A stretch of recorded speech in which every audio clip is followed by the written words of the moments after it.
When you order an espresso or latte at a coffee shop, you might notice a design floating in your drink. For this week's In Focus, Jamil Donith shows us a Bemidji barista who demonstrates the skills of creating this coffee art. Coffee connoisseurs consider a perfect cup of joe a work of art. But there's the art of brewing coffee, and then there's coffee art. It's a special subset of the culinary arts. Bemidji artista barista Norwood Hall does more than brew a quality cup of coffee.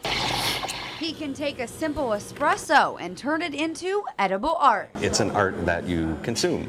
Swirl, contrasting color. Coffee art is creating patterns, designs, or pictures using just Java and milk as a medium. It's taking products that are usually food items and turning them into an art medium.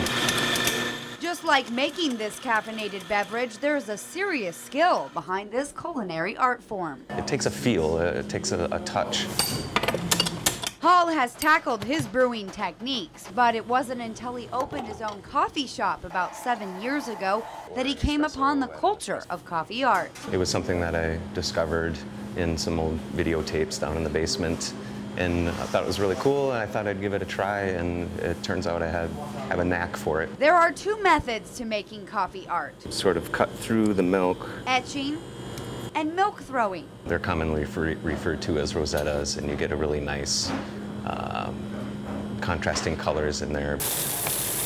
The roasting of the beans, the temperature and consistency of the milk, and the frothiness of the foam are all crucial to creating the perfect cup of coffee art. It takes a skill set and a little bit of knowledge to be able to make a quality drink. It's an art that is tedious, but also temporary, as the design only lasts as long as the drink.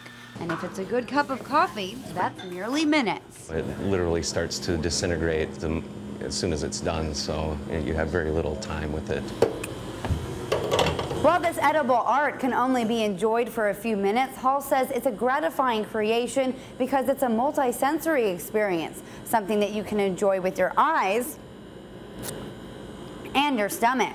The fact that they get to enjoy it with their mouths and their tummies, that makes up for the fact that it doesn't exist forever. However, by taking photos of his coffee art, Hall has been able to preserve some of his designs before they are devoured. That's a good way to show it off without having to make a bunch of drinks. So coffee art cannot be truly appreciated until it's consumed, and this Java junkie would much rather see his designs digesting in someone's stomach than hanging on someone's wall. For this week's In Focus, Jamil Donith, Lakeland News.